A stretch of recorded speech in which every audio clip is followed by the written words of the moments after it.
Hello and welcome to Real Obscure. My name is Kevin H. Shaw, and in this episode we're taking a trip into the wilds of Colorado, where the ghost of an ancient shaman haunts an old Native American burial ground. In Italy. From 1986, it's the super generic slasher movie Body Count.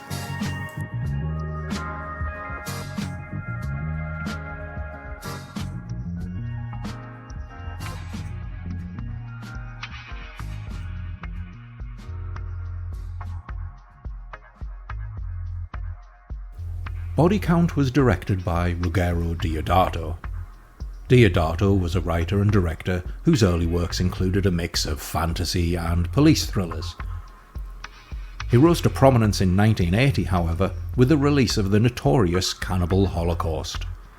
The mockumentary was so shockingly realised that Deodato was at one point charged with the murders of the cast, leading to a court case in which he had to produce the dead cast members to prove their deaths had simply been staged effects. His later works included The House on the Edge of the Park, Raiders of Atlantis, and The Barbarians. He also had a cameo in 2007's Hostel Part 2.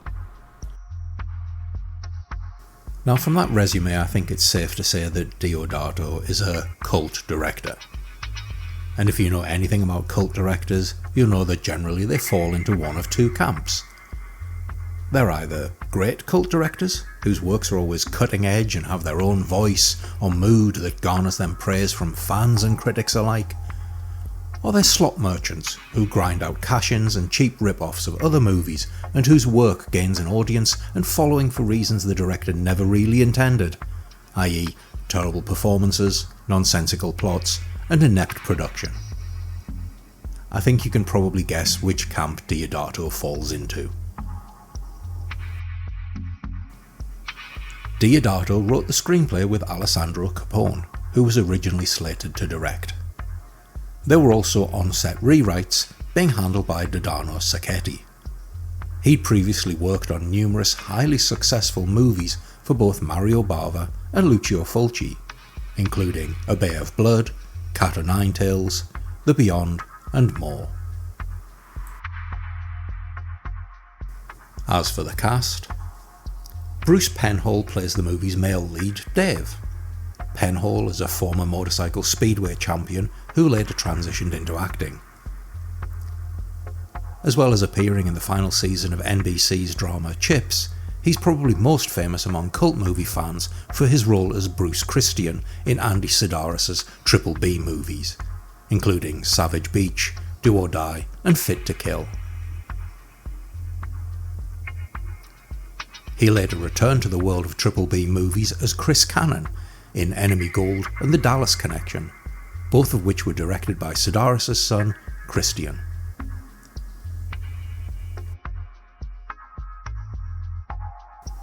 David Hess plays Robert Ritchie.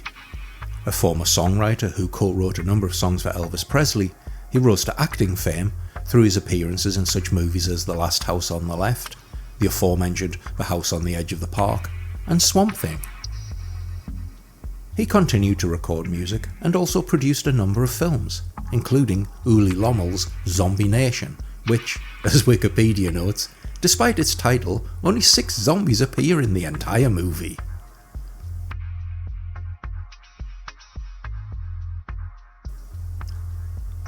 His on-screen wife Julia is played by Mimsy Farmer. Farmer began her career in the 60s with appearances in movies including Spencer's Mountain and Bus Riley's Back in Town, a number of guest spots in TV shows such as The Donna Reed Show and Lassie, and then a couple of exploitation movies, Devil's Angels and The Wild Racers. Moving to Italy, she appeared in a number of cult gialli, including Four Flies on Grey Velvet, The Perfume of the Lady in Black, and The Black Cat. Interestingly, although she no longer appears in front of the camera, Farmer continues to work in the film industry and is now a sculptor of models for movies including Brotherhood of the Wolf, Guardians of the Galaxy, and Pan's Labyrinth.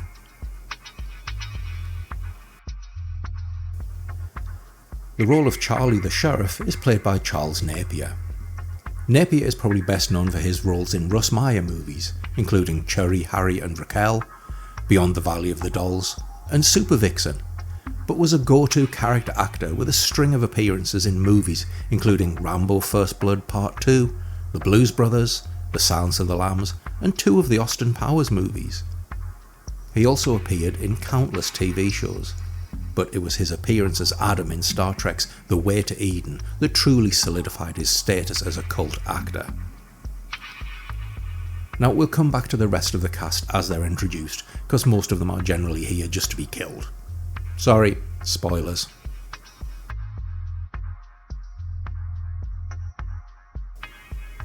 So what's it all about? Now the movie just opens with the title sequence. Normally I wouldn't mention this except for the fact that it's accompanied by an amazing theme by Claudio Simonetti. If you're not familiar with his name, I'm sure you've heard his works, as he was a long-time member of Goblin, and as such scored such movies as Deep Red, Suspiria and Martin. His solo work includes Conquest, Demons and The Mother of Tears. Now, if I'm being honest here, it's probably the best thing about this movie. Yeah, we're headed into so bad it's good territory here. Sorry. But the title theme, it's fantastic. It has this great pounding bass line, some fantastic 80s synth stabs, and a weird break that sounds like a demented child's music box. That's the music box melody that's demented and belongs to a child, not the... well, maybe it's both. Anyway. The movie opens on what we later learn is 1971. It's that special time in the 70s where everybody wore stonewashed denim and had futuristic 1980s hairstyles. Yeah, they make no effort whatsoever to make this look like a period piece. They're all dressed as 1980s kids.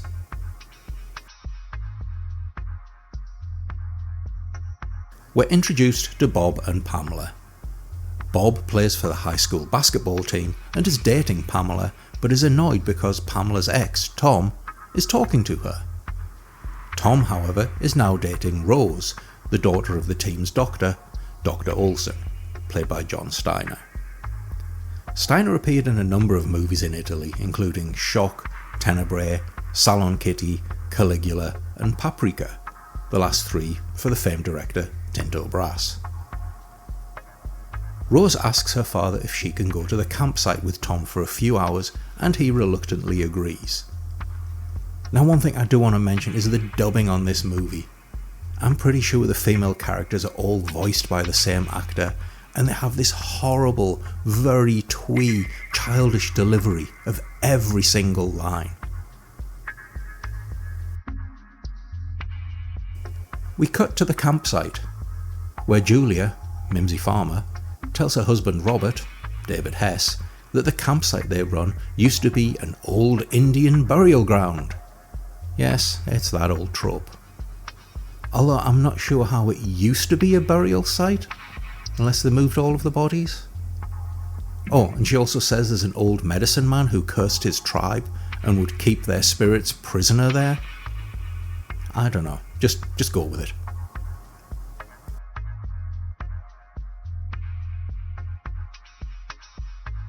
Julia asks where their son Ben is, and so Robert goes looking for him, finding him outside looking for his lost teddy bear.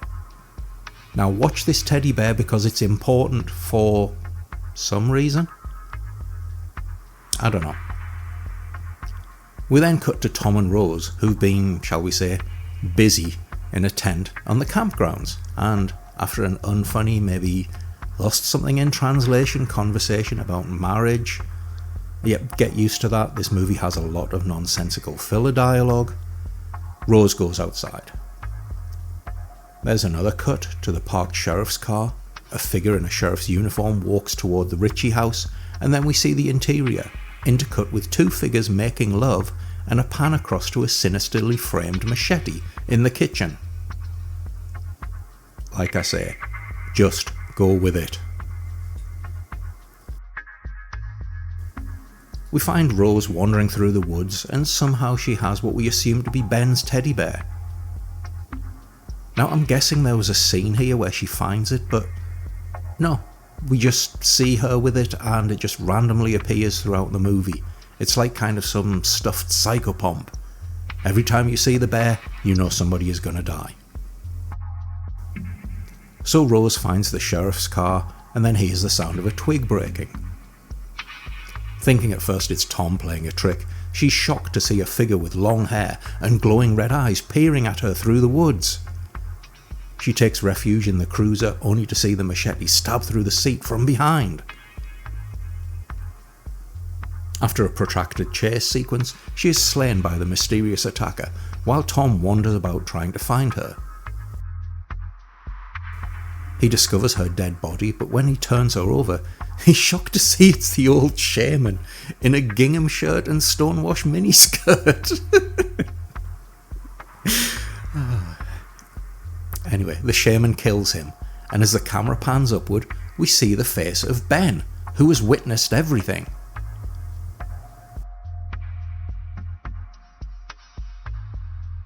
We now cut to 15 years later, and we're introduced to our first group of new protagonists. Tony, Stefano Mardia, and Carol, Luisa Maneri, who seem to be a couple, but it also seems very casual. Plus there's Tracy, played by Nancy Briley, Sissy, who's played by Cynthia Thompson, and Sid, who's played by Andrew J. Lederer.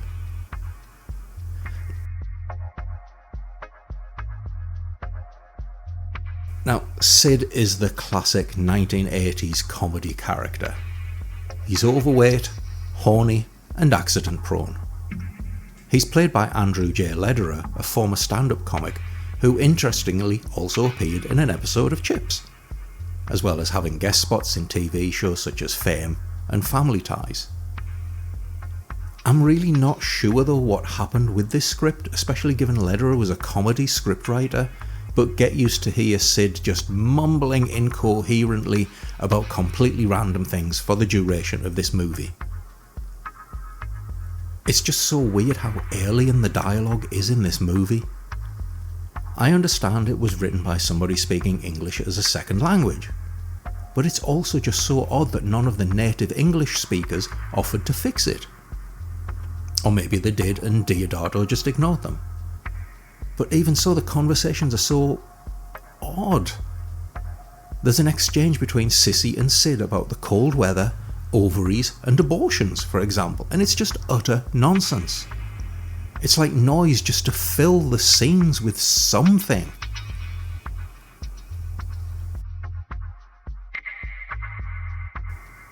Anyway, as I mentioned, this scene introduces just one of the groups of protagonists, as at this point we're introduced to Dave, Bruce Penhall, Scott, Sven Kruger, and Sharon, Elaine Pompey.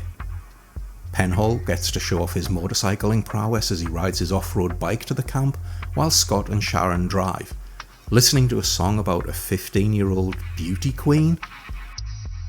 Again, it's this weird translated lyric thing that just dogs the whole movie. If you've ever heard MST3K's Joel Robinson and the Bots singing Idiot Control Now, you'll know exactly the kind of thing I'm talking about.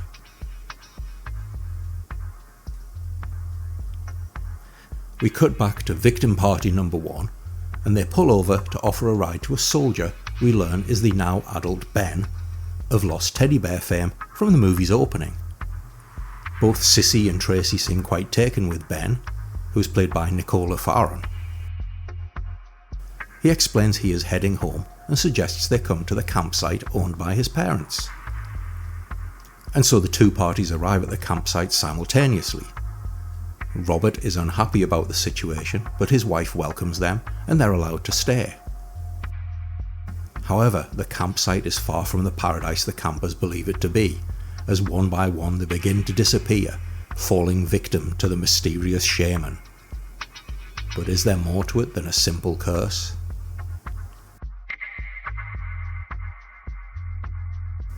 Now, I'll return to the plot later and explain as best I can what actually occurs in the movie in the spoiler zone, but there are a few points I want to discuss before we get there.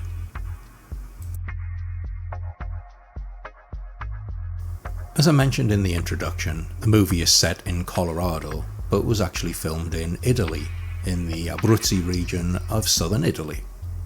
I'm sure residents of Colorado will probably notice this, but I have to admit I didn't see anything particularly out of place. Although there is a tendency for characters to wear lots of random US states-based shirts and clothing, so I expect to see an abundance of New York t-shirts. And maybe I'm just nitpicking, but there's a scene where they're eating what they describe as hot dogs, that are much more like a traditional Italian sausage in shape and size. But that's a minor point, and I could be wrong, and maybe the producers went to great lengths in their sausage investigations and discovered a very specific kind of hot dog that's eaten exclusively in Colorado, which they then had shipped out to Italy for the cast to include in this 10-second sequence. If you're from Colorado and you're not too stoned, please feel free to get in touch and tell me about your local hot dog varieties.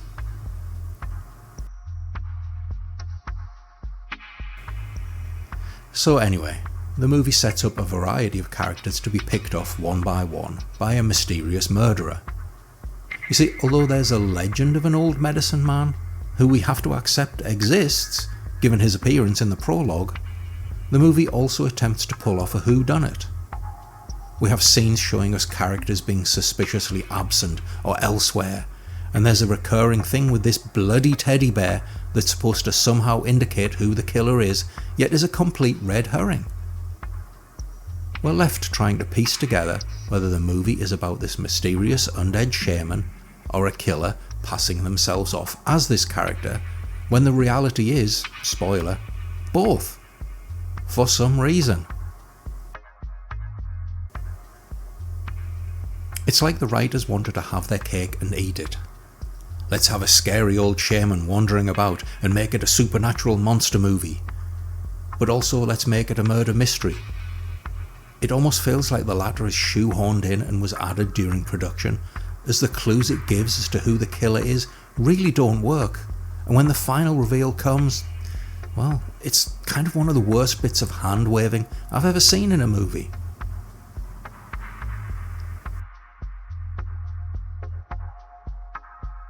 The movie is very clearly modelled after the American slasher, particularly the Friday the 13th series, with its rural setting, copious nudity and gory deaths. And in that light it's fairly entertaining and delivers on what it promises. But then there are so many elements that just don't work. As I mentioned, the random "let's talk to fill the silence" approach to the dialogue, it delivers some really weird moments. There's a scene where Sid goes fishing and they clearly just said, improvise a song about fishing, and so he does. And the song is about soup. Why?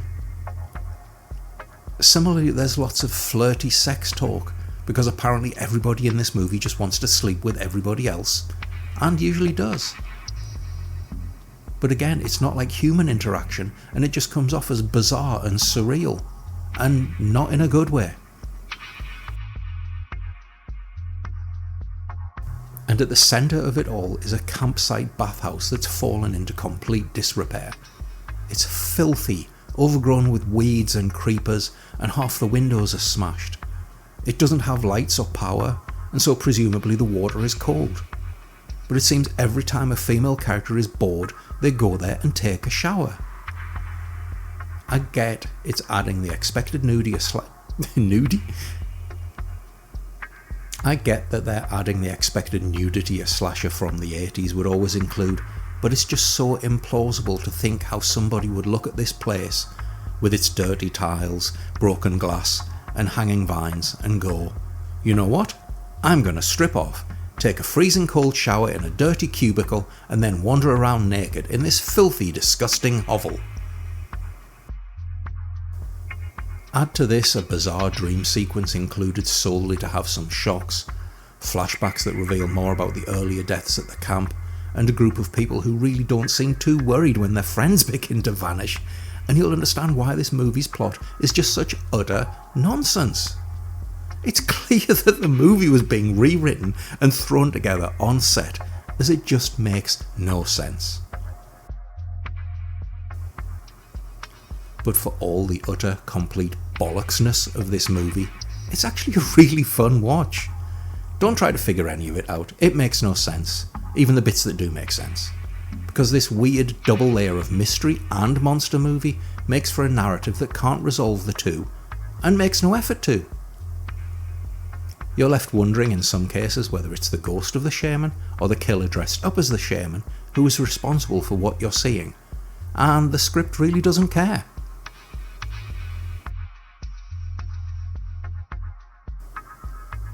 Now if you enjoy classic 80s slashers, then you'll love this.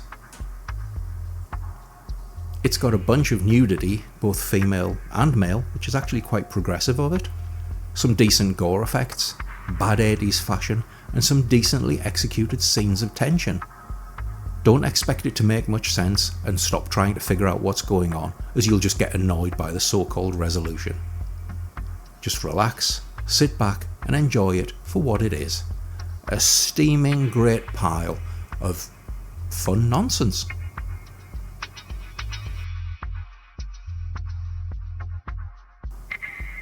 And so now it's time to head into the spoiler zone. So we'll start with a quick roundup of the deaths. Scott is the first to die.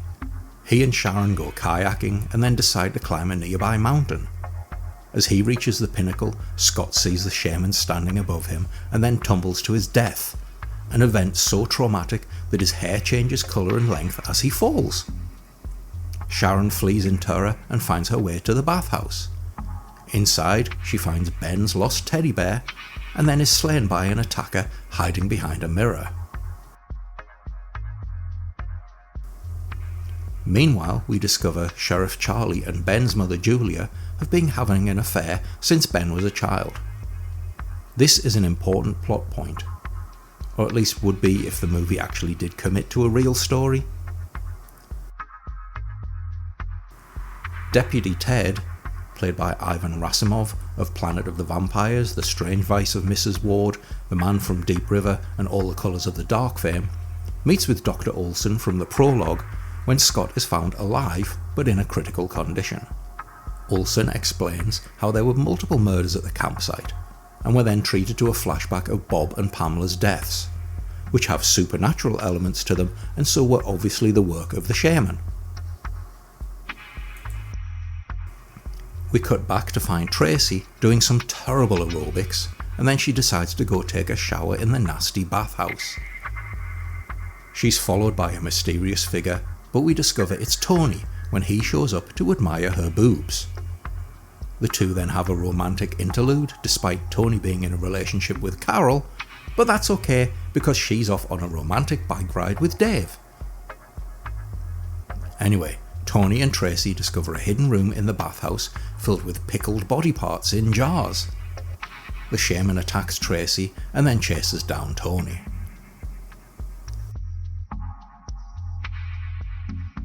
The next day, Robert confronts Julia over her affair with the sheriff, and the two get into a scuffle.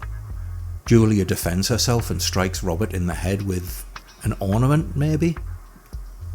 But anyway, terrified, she drags his body into the woodshed and hides him under a pile of branches as the sheriff arrives. We then cut to Sid riding on Dave's bike, and being a comedy stereotype, he's unable to control it and splashes Carol with muddy water. She goes off to the dirty bathhouse to shower, but then finds the bodies of her dead friends in the secret room. She flees and makes her way to the Ritchie house, which is also some kind of bar. But when she tries to use the telephone to call for help, Julia rips it from the wall, as she does not want anybody discovering Robert in the woodshed. Carol flees into the woodshed, followed by Julia. But Robert is not dead, and as Julia enters, he strikes her down before leaving, locking Carol in the shed with the dead body of Julia. Robert encounters Sissy in the woods and chases her. Meanwhile, Sid, who is going fishing and singing his aforementioned song about soup, and you see what I mean about the weird dialogue, hears Sissy screaming and runs to her side. However, he triggers a trap set by Robert to kill the shaman and dies as Sissy runs into the woods. Dave is attacked by the shaman, who vanishes when Ben shows up. Ben explains that the shaman is back, and the two make their way to his house, where they find Sissy. Carol meanwhile finds a chainsaw and is able to cut her way out of the woodshed and joins the others. She explains to Ben that his mother is dead, and he rushes out to the woodshed. He looks to the ground and we see the sheriff and Julia in a romantic embrace. Ben is a child again, and we learn in this flashback that his mother tells him the shaman will come for her if he says anything about what he's seen. Ben screams and, assuming he's been killed or maybe gone insane, Dave insists the three of them barricade themselves inside, leaving him outside. They do, but the shaman attacks, killing Sissy with an axe. They escape outside with the shaman in pursuit, but before he can finish them off, Sheriff Charlie shows up, shoots the shaman dead with his shotgun, and removes the mask to reveal Ben. The next morning, the sheriff explains to Dave and Carol that a psychiatrist would struggle to explain why Ben did it, and that he killed 15 people. And I don't care enough to do the maths on that, but if you want to sit down and work out how many people he did kill, go ahead.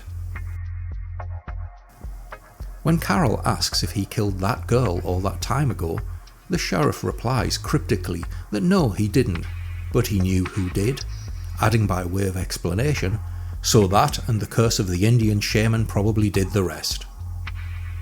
What? Dave and Carol depart, and the sheriff walks into the woods, calling out for Robert. Robert hears this and runs headlong into the shaman, who then kills him with an axe. What the actual fudge? I mean, what the hell is this ending supposed to be? Who killed Rose? Robert? The sheriff? Julia? And why? From the sheriff's comment, it clearly wasn't the old shaman, as he implies he's a separate and existent entity. So what the hell is going on here?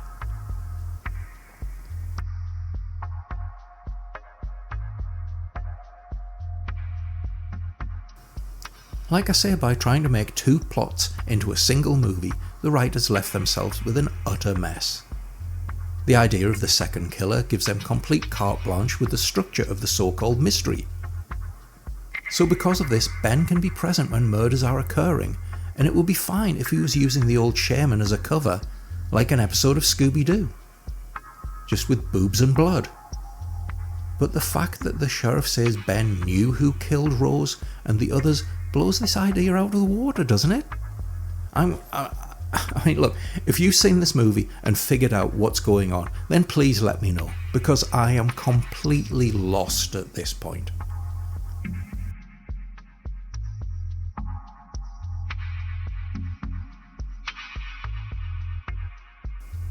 Now, if you would like to watch Body Count for yourself, well, sadly it's never been released officially in the US on DVD or Blu-ray, which maybe is a plus point. It is, however, available to stream on a variety of online platforms, including Tubi TV.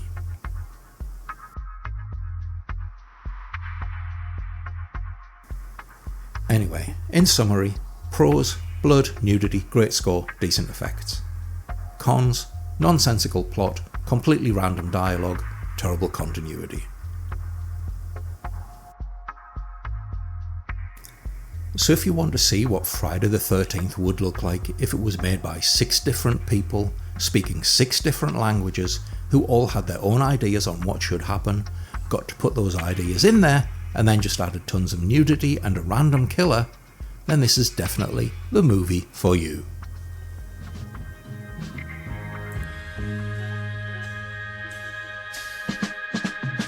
Anyway, thanks for listening, and I'll see you on the next episode of Real Obscure. Real Obscure was created, written, directed and set dressed by me, Kevin H. Shaw. You can find out more about the show by visiting realobscurepod.com, where you'll find news, updates and links to the show on a variety of platforms. You can also email us at hellorealobscure@gmail.com. If you enjoyed the show, please drop us a like. Share it with your friends, if you have any, or with random people if you don't, and comment below with your thoughts on this movie and the podcast, as we always welcome feedback. Writing a review is also a great way to help the podcast grow. Body Count is copyright 1986. All copyrighted material here is used for educational and commentary purposes under Section 107 of the Copyright Act, Fair Use, and remains the property of the respective copyright holders, presented here for the purposes of critique, commentary and discussion.